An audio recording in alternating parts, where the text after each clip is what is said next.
to the museum. Before we start our tour, remember that you should not separate from the group. Is that clear? The tour starts as they pass by every room. Jillian was amazed with what she is seeing, so she didn't notice that she was left by the group and she goes the other way.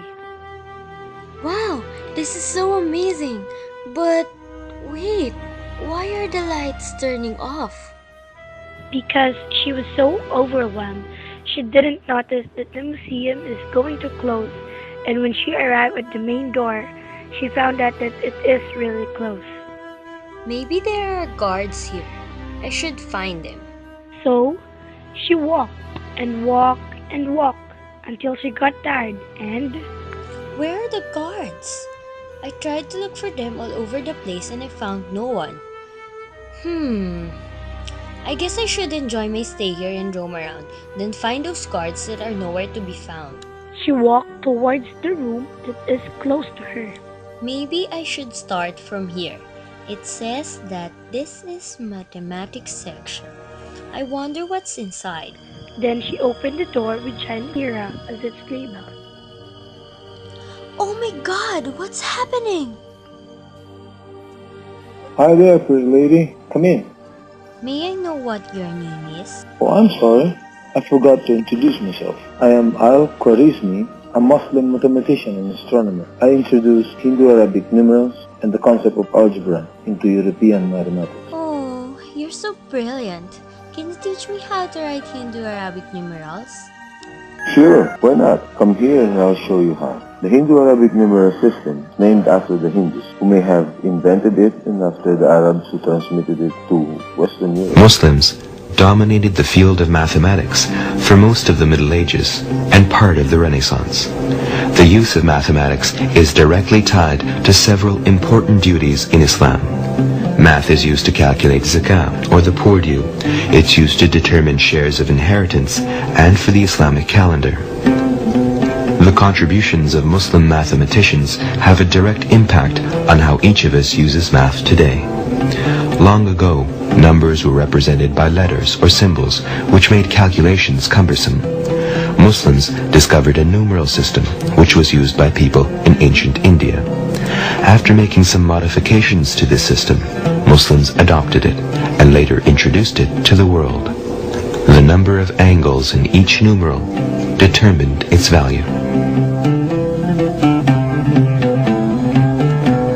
With an efficient numeric system in their hands, Muslims made the science of math flourish. The complex system of inheritance in Islam was simplified when the celebrated scholar Al-Khwarizmi introduced the world to algebra in the 9th century. Muslims were also the first to develop trigonometry. A scholar by the name of Al-Kashani invented the decimal fraction and the first calculating machine. He also solved the binomial theorem 200 years before Sir Isaac Newton. In Muslim history, there are no less than 34 scholars who guided the development of mathematics for 5 centuries.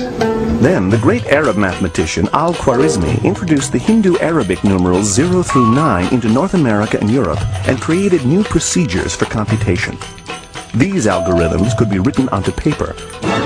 Over the centuries, learning the algorithms became the hallmark of an education, as students were taught to compute long columns of figures, borrow and carry, and do long division efficiently and reliably. They could now keep records of these procedures and check results. Hi there, pretty lady. I'm Li Hui. I'm one of the greatest mathematicians in ancient China. I edited and published a book with solutions to mathematical problems, presented in the famous Chinese book of mathematics, known as the 9 chapters on the mathematical art. What about 9 chapters on the mathematical art? Come here and let me introduce you to the early mathematics in China. Walks to Chinese Era room. Chinese societies used an abacus with a system based on tens, although it had no zero. An early form of decimal fractions came from the abacus. For example, 3/5 would be 6 out of 10 on an abacus. The Chinese lovingly named the numerator the sun and the denominator the month. Wow! You are so great! Now, can you show me how to write numbers way back then? Of course, here, let's move to this side. It was seen from the encryption that the number system which was used to express all numerical information was based on a decimal system. The numbers used were both additive and multiplicative. Another reason why we find was very important, it showed that the Chinese were the first to use the number system that used symbol based on decimal system, and they are employed on a positional value system. Hi, dude. Seems like you have a friend here. Ah, what is your name, little girl? Jillian, sir. Oh, she's Jillian, and I'm just telling her our mathematics way back then. Ah, maybe you want to visit the corner so I can tell you our own version of mathematics. Yeah, sure. I'm really glad to. Further, mathematical work is found in the Sulba Sutras of the latter Vedic period, the earliest of which is thought to have been written around 800 BC and the last around 200 BC. I will now move on from this slightly clouded chronological discussion. It is, however, worth noting that there are serious underlying problems with the chronology of early Indian mathematics, which requires significant attention. I thought Pythagoras is the one who really discovered it. Anyways, how about your numbers? How do you write it? Does your form of writing of numbers different from Chinese? Of course it is really different. Let's go to this side.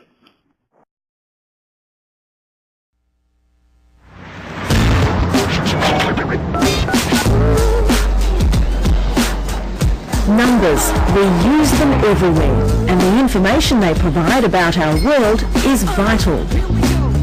It's hard to imagine, but the numbers we use today haven't been around forever.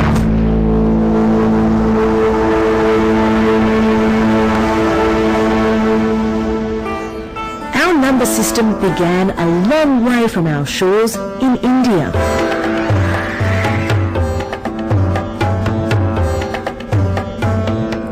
Here in central India, the first traces of our numerals were found. They were written more than 2,000 years ago by mathematicians who followed the Hindu religion. They're quite different from the numerals we write today, and while there are numerals for 1 to 9, there's no 0.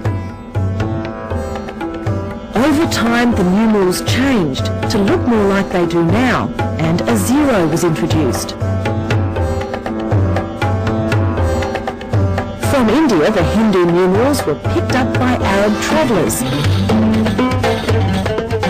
That's why we call our number system Hindu Arabic.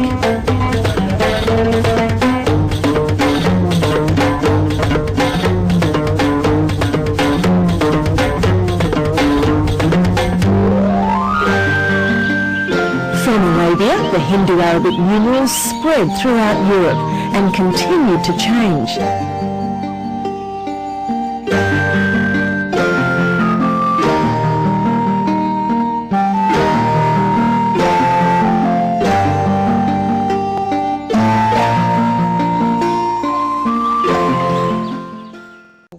Okay, knowledge overload.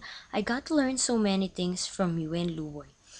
As we journey through the rich and vibrant history of mathematics, we can see how ideas and creations grew out of our very human need to solve the problems in our everyday lives. Through time, the mathematical explorations of men and women from around the globe have given us fascinating lenses that help us to mathematically view and make sense of our worlds. Can you excuse me for a while? I'll just go to the comfort room. Yes, you are excused.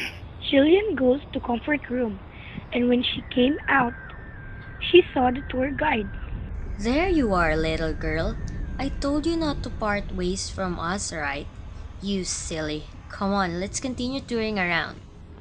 Confused, but she still joined and go with the tour. As they reached the mathematics section, she saw Louis Uys and bowed high and winked at her.